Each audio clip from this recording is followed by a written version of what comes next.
All right. Here we go, back again on the other side of the coin. All right, welcome back to the other side of the coin, ladies and gentlemen. I've got my main man, Drog Baba. We know him as Baba. He's back on the channel. I've been on his channel. It's going to happen. The collaboration will continue on for the rest of our lives till death does us apart, I suppose. Before we get into the topic, just a quick background. I was actually meaning to reach out to Baba and just have a chilled conversation and just not just at times give opinions, but actually have a friendly conversation and see what the other content makers are feeling about the situation. And luckily enough, he actually WhatsApped me earlier today, and here we are, where we're going to talk about this fantastic topic and many different subtopics along the way. Baba, firstly, how you doing, my man? I'm good, bro. Wish we could have this conversation under better circumstances, like discussing where Tuchel takes this team and what we can do, how the new signings will work, and all of that stuff. But, man, it's not easy being a Chelsea fan, right? Like, I've been supporting this club since last, say, 18, 19 years now, and it's been a hell of a ride. And this season when it looked like, okay, it's a change of regime, the new owners have come in, they'll take some time to understand the nitty-gritties of the thing, and boom, the news out of nowhere. So I don't know, how to react to this, but yeah, let's see, what the future holds. But right now I'm absolutely, I still can't believe it. I still can't come with terms to the fact that Bro, I still in my videos keep saying Thomas Tuchel, the manager. Like I have not got used to Potter. Like I'm still every now and then saying Thomas Tuchel. But you're right, Baba. Like not that long ago, we sat down talking about the new transfers coming in and what impact they're going to have. And my God, Aubameyang only got to play 59 minutes under Thomas Tuchel. Dennis Zakaria didn't even get to play any match, and we haven't seen the fruits of the new recruits. But look, we'll get into the details of that down the track. First of all, I want to get your raw reaction, your vent. Open up your heart and tell us exactly. I'm just going to bring up this message because I think this is what triggered a lot of us Chelsea fans. Do you know what the crazy part is, Baba? Like, I've never seen a fan base, especially Chelsea fan base, so saddened. Like, there are obviously people that are quite happy that Thomas Tuchel's moved on. And then there are people like us, you and me, and most like who are sad. But at the same time, yeah, life goes on. But I've never seen, especially Chelsea fan base, when a manager has gone or sacked, whatever the case is, the outpour of emotion for this guy is immense. I just want to quickly share this with you because this is obviously what's triggered you to reach out to me. Thomas Tuchel's statement, which was so heartfelt, man. Just to give you guys a background, ladies and gentlemen, he has never done a statement for PSG and Dortmund. It can't be found anywhere. So when he left them, yeah, he just left. Like there wasn't any like statement saying I'm sorry, this, that, the other, or I'm thankful. Nothing like in a broader sense. This is the first time, obviously, he's done this, and it's for Chelsea Football Club. His Twitter account has one following, and that is Chelsea and Chelsea only. And he's not said anything in his Twitter for over 2 years, and this is the first time he's broke his Twitter silence. And this is what he says. This is one of the most difficult statements I've ever had to write, and it is one which I hoped I would not need to do for many years. I mean, honestly, I'm feeling heavy as I'm reading this. I'm devastated that my time at Chelsea has come to it. Like, which manager says I'm devastated by the time that my time at Chelsea has come to an end? Further goes on to say, this is a club where I felt at home, both professionally and personally. Thank you so much to all the staff, the players and supporters for making me feel very welcome from the start. The pride and joy I felt at helping the team to win the Champions League and the Club World Cup will stay with me forever. I'm honored to have been a part of the club's history, and the memories for the last 19 months will always have a special place in my heart. And look, I mean, 90,000 likes, hell of a lot of retweets, and just outpour of emotions from fans all over. Baba, how you feel? See, that's the reason why I haven't, retweeted this because I know, like, I was trying to move on from this, but then I saw this, so I also felt really heartbroken. Uh, the thing is, again, a manager has been let down by the players. It happened with Yeah. Mourinho in his second spell. It happened with Ancelotti in his second season. But I won't say that was a disastrous season. We finished second in the league, but he got sacked. I was absolutely, see, this is like the fourth or the fifth time that I have been so attached to a manager and he has left the club. And I think this hurts the most because he did not get the fair opportunities. He did not get the proper time. I don't even call them Chelsea fans. I call them plain idiots who started judging our performances a season, Thomas Tuchel, on basis of 6 games, 3 losses. This was our exact situation when we won the What title about under last Antonio season, Conte. Baba? The Yeah. stuff he went through last season, incredible. Absolutely. Absolutely. I mean, I don't want to take any names over here, but you know whom I'm talking about. The guys who are so-called influencers, the big Chelsea fans who call themselves Chelsea fans, were so vocal about Thomas Tuchel that he should not be in charge of Chelsea. What guarantee does it make them from not making the statements about the new manager this time the next year when he loses 2 games in a row? This fan base has been very impatient, and I mean, owners were not at all bothered about the backlash because of the fan base. I mean, okay, there is a majority of the fan base who has been saddened by this, but there were many people who are welcoming this move. Okay, Oh yeah. because since last January, since Chilwell got injured in that Champions League game, from then till now, we haven't been playing eye-pleasing football. I mean, what the hell do you mean by eye-pleasing football? Were Mourinho teams pleasing to eye? We were used to win titles. If we had won 2 cups last season, And we so should have we should have uh, also won the FA Cup and Carabao Cup. He was yes, let down by the players once again. We should have beaten Liverpool, Baba. at least in the Carabao Cup final, we should have beaten them. The kind of chances that we got, Pulisic missing from a point blank range, Mount having, I mean, 2 to 3 hours of time before pulling the trigger, and he hit the post. I mean, a manager could do only so much. And finally, when we thought we had got a player in Aubameyang who could, give us that venom, that a bit of edge in the final third, he did not even got to work with him for the whole 90 minutes.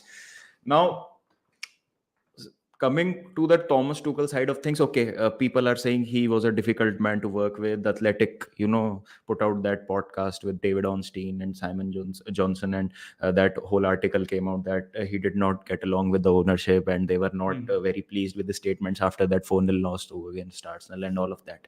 You never get to hear the manager side of the story. You always hear one side of the story. Okay, he's a difficult man to work with. He did not want to involve himself in the transfer activity. Why would he want to involve himself in the transfer activity? He's the coach, he's a tactician. Bringing in transfers, doing negotiations was never a part of his profile or his job description. And that's heavy work. That takes a lot of That phone calls. That takes a lot of meetings. Is he going to manage the team and get them ready? And this is probably one of the biggest reasons why our preseason was a flop. Yes, definitely. And because we were not able to clear the players that are not in the club right now, for example, Emerson, Ampadu has gone on loan, Timo Werner has moved on to Leipzig. I mean, these players played every minute of the preseason, almost every minute of the preseason, who are not even a part of the squad right now. So it was not, fair on Tuchel's part that the guy who carried you through, might be the most difficult phase in your club's history. The ownership 100%. change, the sanctions 100%. have been put on you, the players not feeling very confident about their futures. Baba, there was a talk about club being liquidated if they didn't meet the Yes, financial sense by May 29th or something like that. If you didn't if pay the out club or something. wouldn't have been sold by that deadline, the club would have been liquidated. The accounts were frozen. There were talks of Thomas Tuchel driving himself a seven-seater to take the And team this was to. all when Man United was contacting Tuchel to come and join them, and Yes, he's categorically said no. United, and I think there were talks of Barcelona also before they appointed Xavi. They had a look at Thomas Tuchel, so he refused, and he told them that it is his moral responsibility to not to leave club in such a hard time, in such a turmoil, and that's why he won us all over. And people don't care about those things, and they all only care about the kind of football that we play. And I am pretty confident that if we had given Thomas Tuchel some time, he would have figured out that what's wrong and what's not. And he was quite, I mean, clear in his plans that he does not want Hakim Ziyech, he does not want Christian Pulisic, he does not want Thibaut Werner. None of them were his players. He only got a chance to And sign let's be honest, Lukaku none and this of them window. have been good. None of them have been good. Okay, we love Timo Werner. Till this day, I have this love for Timo Werner. But let's face the facts. He did not do his job, what he was brought for. He started banging in goals over there. So we all know what a beast Premier League is. Like, even if it's a manager or a player, Premier League is a different beast. Yeah. Steven Gerrard, who won all sorts of things with Rangers, is now Looking struggling to strong keep now. Aston Villa up this season. Yeah. After With buying all those signings. players as well. With After signings. the signings. So this is what we are talking about. And in all of this, when you're competing against the likes of Liverpool, Man City, Spurs are breathing down your neck. Then you have Arsenal, who are doing really well. He keeps your club in the top 4 race. He takes you to the 2 cup finals, wins you a Club World Cup, a UEFA Super Cup, and then you treat him like this. This is absolutely, I mean, baffling to me. But we have no option but to move on and to take it with a what do you call, to drink the bitter drink, or to drink the But poison and move Baba? on, That whatever the statement from analogies. Tuchel, that Hmm. statement from Thomas Tuchel makes me feel he didn't expect it. Maybe he thought it was coming. If the result, I mean, we can both agree, if the result continued like that for another 3-4 matches, he was going to be under the pump. We knew this is Chelsea Football Club. There's certain standards. But that statement from Thomas Tuchel, Baba, makes me feel he was sort of caught off guard. Like, give me an opportunity to turn it around a little bit. There was Fulham game, there was the Salzburg game, there was the Liverpool game. Give me the opportunity to at least turn it around, because I think we can all agree the point where he got sacked, that wasn't like the be all in the end all. Like, right now we need to do something. I think we could have waited a little bit longer just to see what could happen. Thomas Tuchel, you know how when managers get sacked, like they could tell it's coming. Like when Frank Lampard got sacked, he was like, that match against Everton, he was like, he knew he was finished. Like the way we performed against Everton, and obviously all the matches before that. Sarri as well, by the end of the season when we won the Europa, it kind of felt like, yeah, he probably wants to move on with the transfer ban and so on and so forth. Conte similarly as well, felt like he's going to move on when he fell out with the players publicly. Willian putting an emoji on his face on that picture. This one, Baba, he genuinely loved Chelsea Football Club, man. He genuinely wanted to turn things around. Like, that's what's really, I think, bothering a lot of the fan base. Would you agree? I mean, you have to just, if we look at the details of all of this, when Lampard was sacked, I think it was against Luton or Barnsley that there was this FA Cup final, third round fourth game, round or something like that. fourth round or something. We won it comfortably. We had won the game comfortably. Mount was given the captain's armband as a token of thank you. Lampard knew that it was his last game. I think he was the only manager who left as winner of his last game before being sacked. So there was this thing that when I felt the same when Lampard went, because I was so indebted to Lampard as a Chelsea fan, because the kind of results that he had achieved the season before with this young team, with the transfer ban imposed and Eden Hazard gone, he made us finish in the top 4.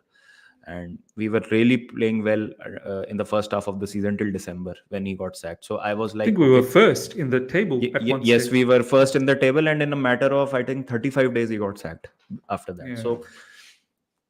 So I was like, the signs are there. I have seen us playing well under him. Let's give him a chance. Let's, back him for a bit, and I was so against Thomas Tuchel, that the guy who could not win it with Mbappe and Neymar, what he could do with Chelsea, and all of that outrage, because I had this love for Lampard. Yeah. So when Thomas Tuchel took over us, there was this lockdown and quarantine policy. If you remember, the games were being played behind closed doors. Yep. Yep. So he had been finalized a week before or 10 days before Lampard got sacked. And it, really broke my heart to see, okay, there was a guy waiting all along in the wings, because the COVID formalities had to get over. He would come in, take that training session, and lead us out against Wolves. So that, that whole thing, made me feel really sad. And the same thing has happened right now. Yeah. They already had Potter in their mind, because once they had started, because you see, when the season began, the pre-season had begun, the owners were looking to give Thomas Tuchel a 2-year contract extension. Yeah. And suddenly, a week or 2 weeks later, those talks cooled down, and we didn't hear any of this, because we were concerned about what kind of players we are getting. Then all that saga began when we got our signings hijacked by Barcelona, and all of those distractions happened. So we all together forgot about this Thomas Tuchel extension thing. But then the Kukurea deal happened, all of these things happened. So now when you are looking at Chelsea replacing Thomas Tuchel within a span of 24 hours, when Brighton has also given green light. This is the same Brighton who put out a tweet after Fabrizio's "Here we go" that Brighton has no agreement with any club for Marc Cucurella. Yeah. So how can they let go of their manager so easily? That's a food for thought. Pre-planned. This had been planned way before. The results, the style of football, all of this had nothing to do. Even if we had won 6 games out of 6, I think he would have been sacked. Yeah, no, you're absolutely right. You're absolutely right. And that is the most sad part, because the owners were not willing to come to the terms with Thomas Tuchel. They were not willing to work with him, get him on the same page. Okay, see, there are certain things that we expect of you. Okay, we know that this is not a part of your job profile, but we are also new in the game. We need your help. We need your input. It can't go on like this.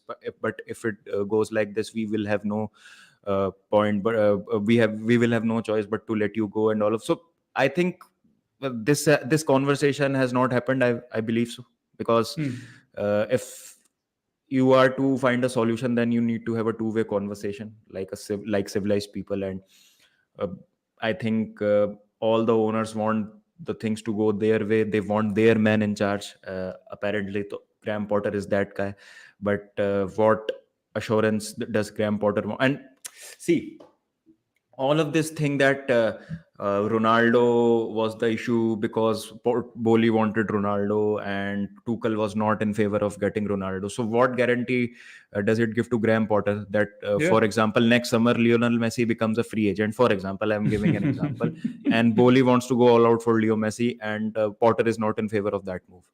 So what difference does it make? And then again, Potter loses 2 games in a row. So we are back at square one. Then who are we going after? Zinedine Zidane or Pochettino? So this is a vicious circle that we find ourselves in. And although I want Graham Potter to do well, because see, there was Thomas Tuchel, there was Chelsea before Thomas Tuchel, there was Chelsea with Thomas Tuchel, and there will be a Chelsea after Thomas Tuchel. As sad as I feel, we have to come to the facts. We have to understand the facts that Graham Potter is our new manager, and he will lead out the team against Salzburg tomorrow.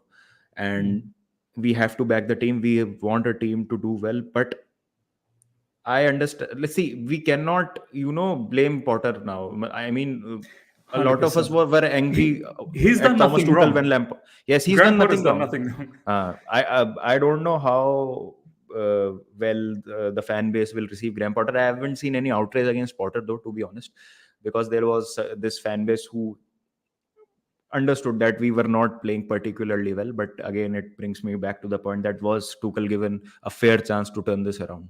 I don't think so. No, you're right. I mean, maybe us as a fan base probably should have realized the way when the new owners, Todd Boehly and Iqbali, they came in and how they quickly moved on with Marina and Bruce Buck and Peter Cech. Bruce Buck Yeah, I understand you wanted to move on because he probably wanted the other regime, the other candidates. I can't remember their name now, and with Marina and Peter Cech, I really thought maybe they'll stick around for this transfer window, help Boehly out with the contacts and act as sporting directors. But maybe we should have realized the way they've just left so quickly that maybe they were always thinking about getting rid of Thomas Tuchel. Now, let's take this to the next level. We talked a little bit about players, not trusting the players. This is the most important section of this particular conversation between you and me. But these players, I do a segment called Truth Bomb. I don't know if you've ever seen that. I come out and I give my heart. I tell my heart and I just leave it out there. Whether you like it or not, that's up to you. I give you my straight truth. I have to be honest about some of these players. You've touched on it. Some of these players were culpable of getting Frank Lampard sacked. Not necessarily going behind his back and doing stuff. I think some of them were actually. But performance-wise, dipped significantly. Similarly, under Thomas Tuchel, performance-wise, dipped significantly. Players such as they're not here at the moment, but obviously Romelu Lukaku, one just simply gave up after that infamous interview. He had injuries as well, this, that, the other. Then he was given chances and didn't do much about it. Timo Werner later on in the season once again was given chances and took some opportunities. Then once again he missed certain ones as well. Overall, didn't fit. Kai Havertz, we still don't know, Baba. Kai Havertz under Frank Lampard didn't have an identity, and Kai Havertz under Thomas Tuchel still doesn't have a proper identity. So God knows what's going to happen under Potter. Some say he's a false nine, this, that, but he's not ruthless enough to finish off those goals. Mason Mount is someone who was very good under Frank Lampard, was very good under Tuchel last season in terms of goals and assists, but overall package. I loved what Matisse said the other day in one of his video or in the recent video. Matisse said that it's great to have goals and assists, but if your overall package is not there, your goals and assists will soon disappear. And that's what's happening with Mason Mount. But if you have good performances, someone else is getting the goals and assists, which is great because it's a team game and everyone will remember you for the good performances. And the list goes on. But I have to say, with Graham Potter coming in, I don't trust some of these players. I don't know how all of a sudden 1v1 Christian Pulisic will be taking on his man and he's going to feel all special again. Hakim Ziyech as well, as much as I love him, that stinker that he put on at Zagreb, oh my God. Like, what's he going to do now? Potentially, these players could see themselves play in the wings because Graham Potter plays three at the back with not necessarily wingers, but they're in that wing-back position. Like, we could potentially see them in those positions. Mason Mount, Kai Havertz, consistently missing opportunities. I'm worried. I'm worried that, as you said, 2 to 3 games initially not going our way, and then fans going mad at Graham Potter when all along it was these average players not giving what is required to be a Chelsea player. What I think went against Thomas Tuchel was winning the Champions League with the bunch of these average players. Yeah. He made them look that good. That is something that went against him because we thought that a squad, if it is capable to win the Champions League, it is capable to fight all on fronts. So do some additions here and there, and the squad will be ready. But we did not realize that the players that we have in our squad are absolutely average players who will perform in moments and flashes. And luckily for us, 2 seasons ago, those flashes were in the Champions League at the most right time when we needed them. But apart from that, it cannot be like this is not sustainable when you're fighting for the league, because flashes and brilliance is not consistent. You need a consistent, bang on performers who give you results and performances week out. Yes, like I can only count on my fingers. Like Reece James is a guy who can do that. Thiago Silva is a guy who can do that. Kovacic and Kante. I when he's have not when he's fit, but I have not seen him perform consistently in the league. In cup games, he is phenomenal, but in the league, I have not seen him perform consistently. So Kovacic, Thiago Silva, Reece James, that's it. Rudiger last season, but obviously he's Rudiger gone. last, yes. I mean the players that we have right now. So these are the only players who haven't. I have not seen uh, face a dip in form, or if they have their form has dipped, But even our they have goalkeeper recovered. has let us down. Even Mendy has let us down. Mendy has been brutally exposed this season with his ball distribution and his confidence. I think he has not come back from AFCON. He's still there. He's still in the AFCON. I don't know what has Mendy, happened come to him. back. AFCON's finished. Come back, Mendy. AFCON's finished. You have made your team qualify for the World Cup. I mean, come back, bro. It's okay. It's done. You can't live in the past. And see, that's the point. Graham Potter comes in. Mendy does not fit into his system because he needs a goalkeeper who can play out from the back. Kepa is a good ball playing goalkeeper, but his shot stopping has been sus. But Questionable. see, Thomas Tuchel made Kepa look good last season whenever he got the opportunities. Even the last game against Zagreb, Kepa made a really good couple of saves. Big save. Yeah. Yes. So I think it might be Kepa's redemption season. But again, yes, as you're completely right. The stinker Hakim Ziyech. Why Thomas Tuchel has Hakim Ziyech on the bench? Why owners couldn't offload him and get the players that he wanted? He wanted Rafinha at all costs. He wanted Delete. So his De main Jong as well. De Jong as well. De Jong, Yeah. Rafinha. There was quite a few lists. But some of the players that we ended up getting weren't in his list. Yes, and even I've heard that Anthony Gordon wasn't his signing. It was suggested by Boehly's analysts. Data team. Yes, data team, that the kind of football that you're playing, Anthony Gordon's fit, and we were all misled to believe that Tuchel wants him. So we were all like, we don't believe he's a 50-60 million pound player, but if manager wants him, we are okay. So I mean, see, if all of these things will continue under Graham Potter, then I don't think that Graham Potter will work too. And coming back to the players, I mean, players what will happen, I'll tell you. Whenever a new manager comes, there is this new manager bounce that all the clubs experience, because all of the players are now having a clean slate. They will perform really well in training. It's audition time. It's audition. It's audition time, and every player will believe, okay, now the new manager is there, so I can also get a chance to get picked up for the next game. If you remember, Thomas Tuchel, integrated Rudiger and Alonso out of nowhere, and we were like, oh, Lampard did not give Rudiger the chance. Rudiger is so bad, and see what then Rudiger developed into, and we regret now him. He's in Real Madrid. Now he's in defenders.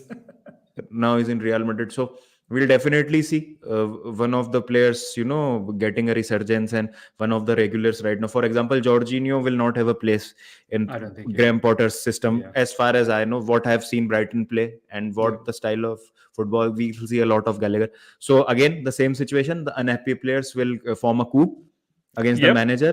Again, this time it was some other players. This time it will be some other players. And see, if you are giving Graham Potter the keys to the club and the reins, then if he says offload Jorginho, you offload Jorginho. If he says offload Mason Mount, you have to offload Mason Mount. I'm giving an example. You have to take tough decisions, because now what we need is a managerial stability.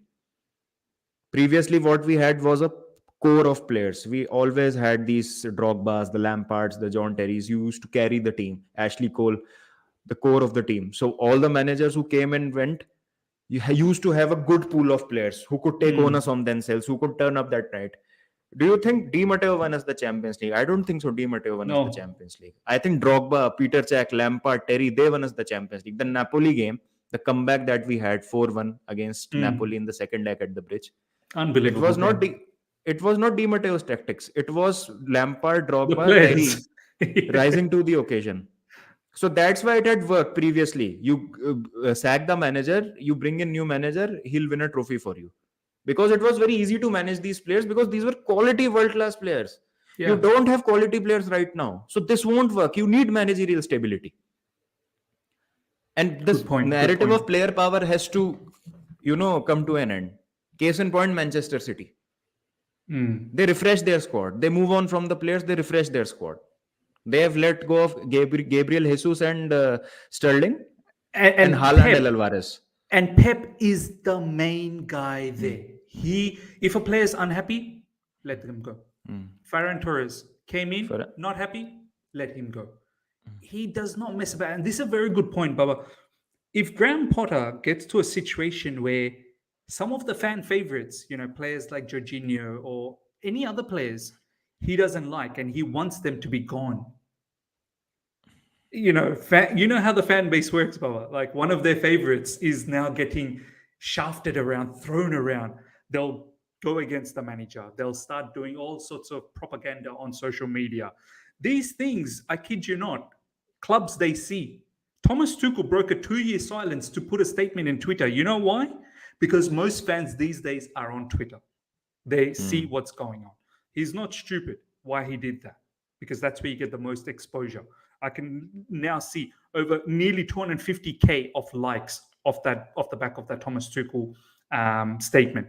So, Baba, this thing about certain players, I'm worried. Is the new owner going to listen to what Graham Potter has to say, or they're going to, once again in January, Ronaldo is open, he's available, it's a business, it's a brand, bring him in.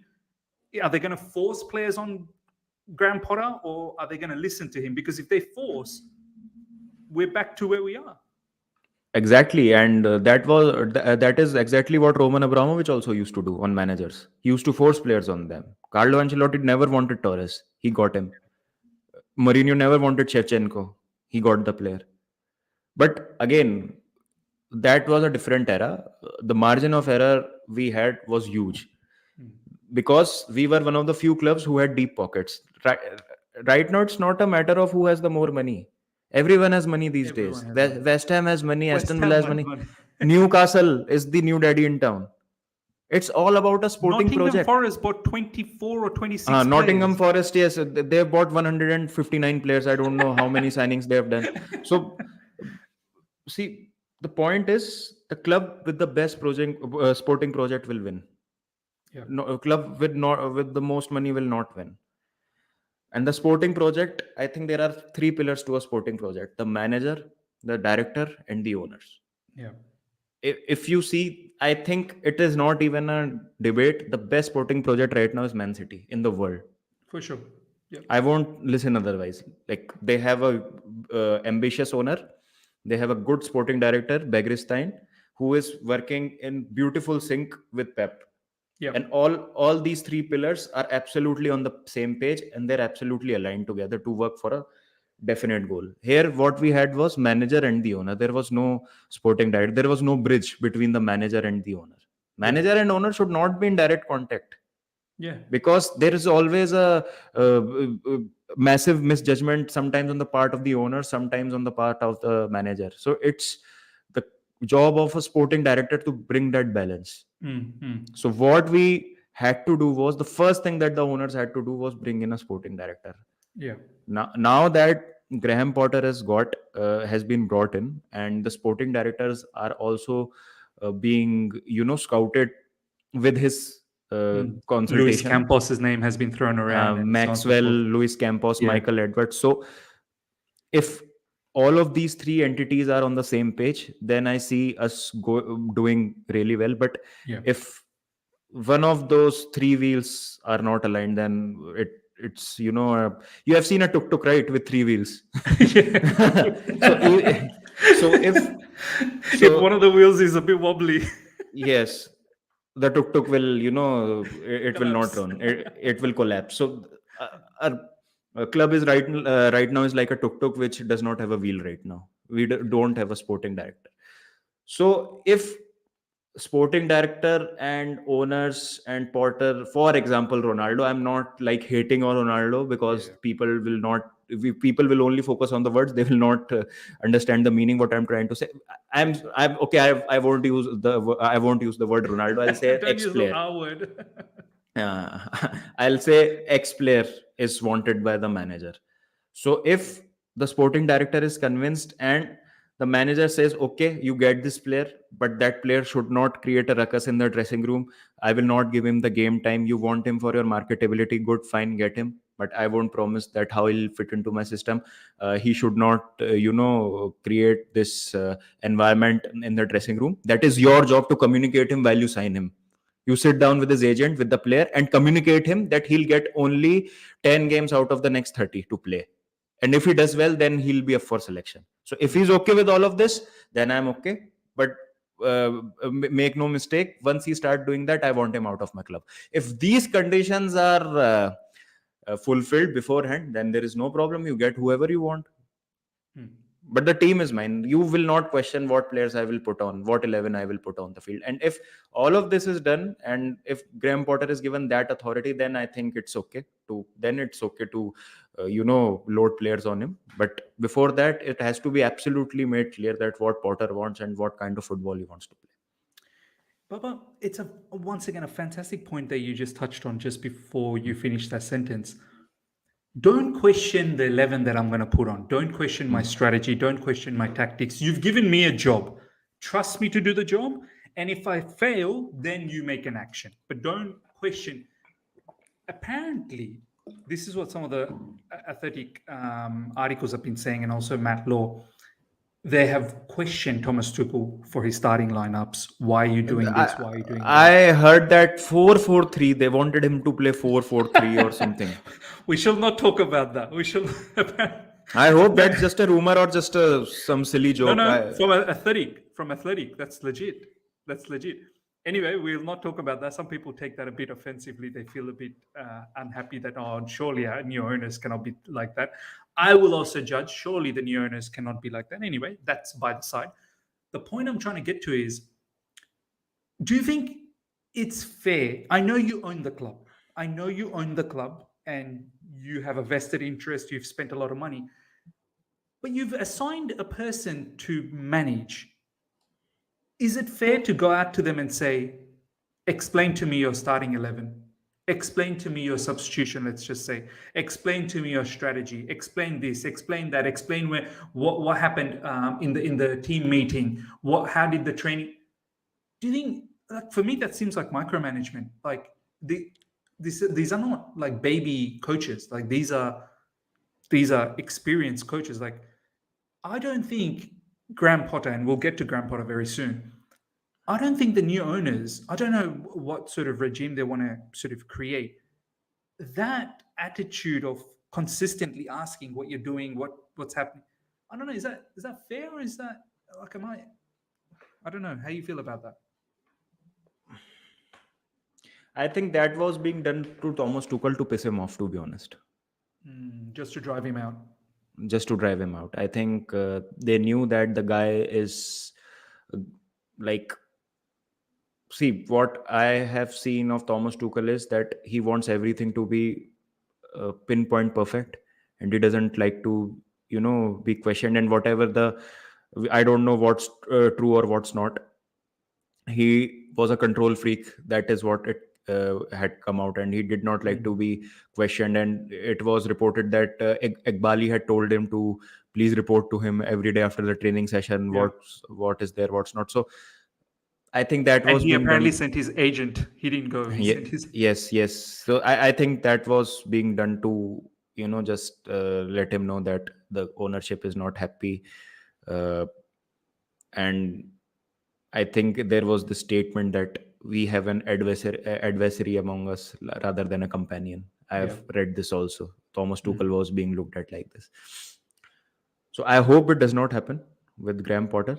And see, the point is, if our owner had been a football player who had done something really nice in his lifetime, like he had won 3-4 Champions League, he would have been a footballing superstar, like a Oliver Kahn, or like what Oliver Kahn is at Bayern Munich. He's not a owner, but he's a director. He's involved in their decision-making process. And I think Salihamidzic as well over there in Bayern Munich.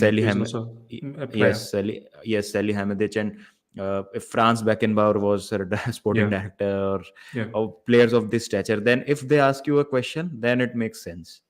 But the guy who has no knowledge of football, this is his first venture in European football. They call the sport soccer, for God's sake. So that guy is asking tactical and team-related questions. To a Champions League manager, to a Champions League and a club. We were champion of the world, bro. We are still the champions of the world. Guy who's the Club World Cup winner.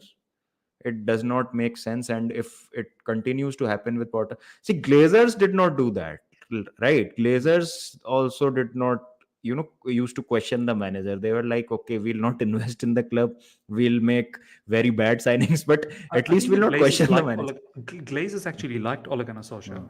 I hope it's not that situation, right? That these guys are getting their own man, and uh, I see the credentials of Graham Potter are there. I think he has the recipe of uh, being the next big thing. He can be a really good manager. I think he's a top manager in Premier League. He's probably one of the best English manager at the moment. So there's no doubt about his credentials. The point is, same thing we thought of David Moyes when he took over Manchester United. The only doubts and the only skepticism that I have of Graham Potter is that because he was handpicked, he was the chosen one. Alex Ferguson handpicked him, and I think his Everton played better than what Brighton are playing right now, outside of the top six. And his Everton team was really nice and used to trouble the that big Everton teams a team lot. was Champions League team. That made it to Champions League, I think. Yes, or yes, they just yes. might have missed out on Champions League. Or they got very close to Champions League, something like that. Yes. And Graham Potter will play his first Champions League game tomorrow. So that is the thing which concerns me. But again, coming back to David Moyes, he was not given the best of the teams. Many of their players were on a decline. Evra, Vidic, Van Persie, all of those players. Then there is always this thing of player power in the Manchester United. Well, Rio Ferdinand, I don't know if you watch his channel, Baba. I watched recently. Rio Ferdinand was talking about that time. Some of the players didn't have the respect for David Moyes. Yes, he said exactly. He openly said it. He said, yes. We were managed by Alex Ferguson for such a long time, and he's like a powerhouse. And then comes Moyes. Some of the more experienced players didn't have the respect for Moyes. Do you know what I mean? And let's now talk about Graham Potter. I think this is going to be an interesting way to finish things off. First of all, we have to all agree, none of this is Graham Potter's fault. Not a single bit is Graham Potter's fault. He's just someone who finds himself an opportunity and he's taken it. Why wouldn't you take the opportunity to manage Chelsea Football Club? He had been offered the opportunity long ago in the season itself. I'm pretty sure about that. Exactly. So why is he not going to take it? He's going to take it. So I don't think he's someone who's the evil or the negative pointy. No, not at all. If anything, Graham Potter plays very, very good football in Brighton. They've embedded a very good philosophy over there. He's done well over there. Probably one of the best English managers going around at the moment, touted to be England manager if Southgate didn't work out for the World Cup, so on and so forth. So I don't think it's his fault that all of this fiasco that's happening. However, I want to ask Baba, because obviously I've said my point of view on my channel.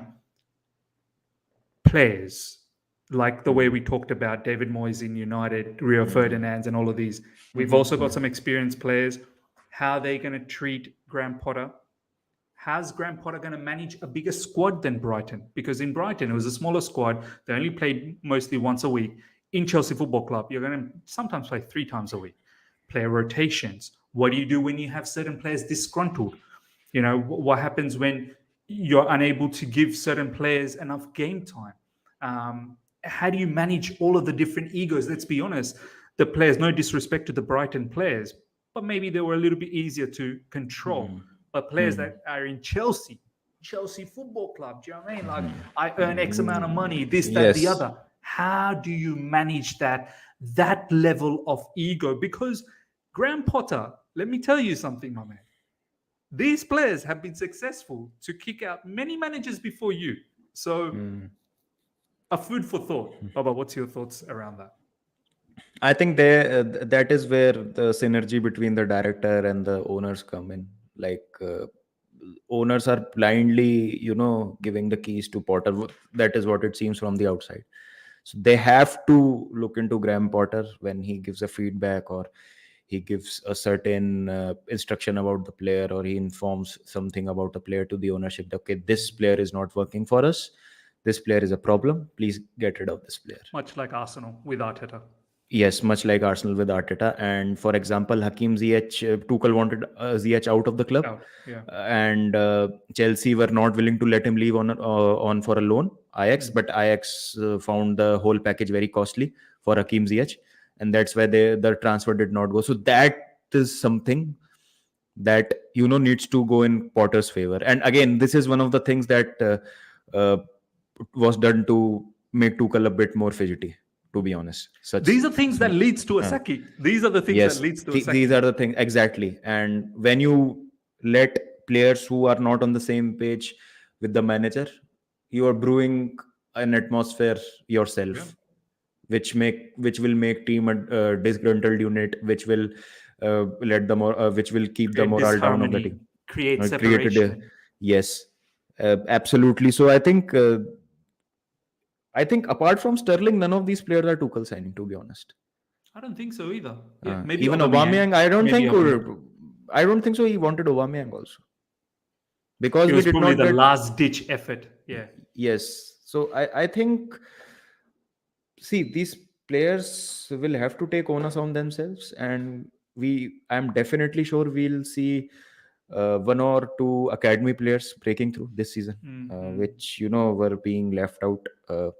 But again, if one or two players are coming into the squad, then it means that one or two current established Has to players go. will has to go. So those players will have to leave. And as you rightly said, that Brighton, I mean, used to play once a week. The squad, if you see player for player on paper, I think Chelsea has a better squad right now, apart from the goalkeeper.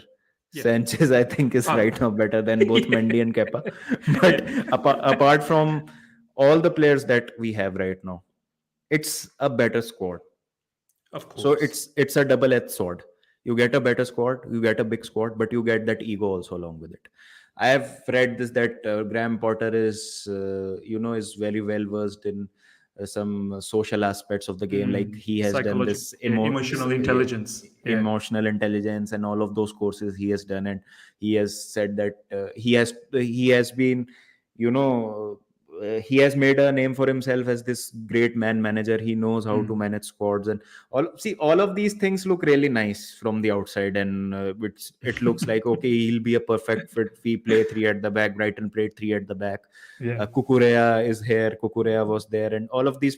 See, on paper, if I talk about football in terms, definitely we'll see Graham Potter make this team click. We'll score a lot of goals. We'll concede also, but we'll score a lot of goals because we have better players than Brighton in terms of quality. So we'll score a lot of goals. But again, no team can dominate any league or any football if apart from Man City for a long period of time. Every team will have its ups and downs. So is the ownership and the director and whoever will come in is ready to back Graham Potter in the times when they are going down. Case in point, Liverpool right now. No one is calling for Klopp's head. They're in all sorts of mess right now. I think the kind of football that they play. Their win percentage was lower than Tuchel's this season. Yes, and bro, I'm telling you, the kind of football that they played against Napoli, if they repeat the same thing against Ajax in their next game, over. It's done for them. I'm telling you. Yeah. But again, people trust Klopp. The people at the club trust Klopp. The owners trust him. The fans trust him. And they have won all sorts of things under him. So they are willing to give him time to turn things around. And I think this break has also come at the right time for Liverpool and Chelsea both. Potter has got an extra week to work with the squad and whatnot. So see, again, Graham Potter, I just want him to do well. See, I don't care if it was Graham Potter, it was Thomas Tuchel, it was Frank Lampard. The only thing that this club needs is managerial stability. Yeah.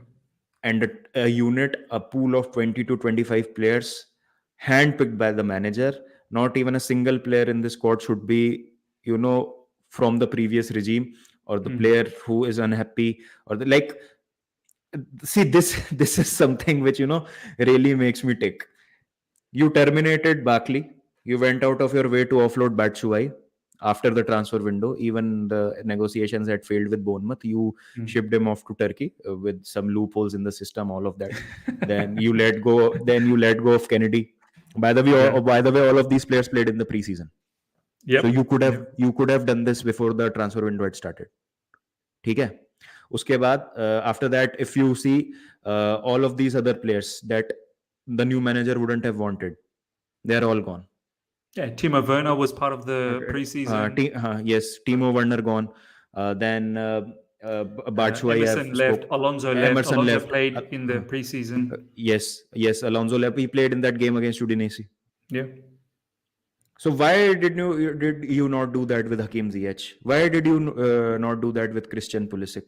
All of these players who are not in Thomas Tuchel squad or in his plans. And why only in the last days of the transfer window you woke up and you went after Edson Alvarez, Ibrahim Sanier, and you got Zakaria? Yeah. It looks like you could have done it before. Why wait till the final hour? Like, why not? Because get you Aubameyang wanted the way manager earlier? out of the club. You wanted Yeah. the manager out of the club. As simple as that. Yeah. It's a simple explanation. Yeah. It seems like that they wanted him gone even earlier. Exactly. And it was such a mess of a situation because pre-season had started and there were players who were coming in, going out, and it wouldn't have made sense. And the fan outrage would have been horrendous. And it wouldn't have looked good on the new owners to sack Thomas Tuchel in between of a preseason because no managers get sacked in middle of the preseason. The backlash would have been crazy. The backlash from the fans. Yeah. Yes, absolutely. So they waited it out, created this unmanageable situation themselves. And then when we lost couple of games, it was And then a the perfect results time to pull obviously the then trigger. helped out the Yeah, situation for him to leave. Yeah, and then they pulled the trigger. I mean, you look at the performance that we gave against Spurs, right? Oh, that game was mad. That game gave me the confidence that we can, do it against any team in the world. I swear, after watching that game, I was like, do you know what? I'm confident. I'm like, I know we didn't win, but the way we tore apart Spurs, I was like, I think Thomas Tuchel can do something. Give him some players, he can do something. I can't believe what happened from there. And let's look at the situation. Because we had Kante in that game, we played really well. In the Spurs game, Kante got injured, he pulled his hamstring. He has to play Gallagher and Jorginho in that 6-6. Get absolutely pressed off the park by Leeds, lose the game 3-0. And in that game also, before we had conceded the first goal, we had 2 to 3 chances, really good chances. Sterling had one chance. Sterling had a chance that was disallowed. Sterling had a chance. Havertz had a chance. Havertz had a chance. Yeah. Then Loftus-Cheek did not pull the trigger. I don't know why he did. Yes. So the game state changes when you score a goal, right? Yep. The game state changes. Same thing against Southampton. We created so many chances. And Baba, how did we concede against Leeds, the first one?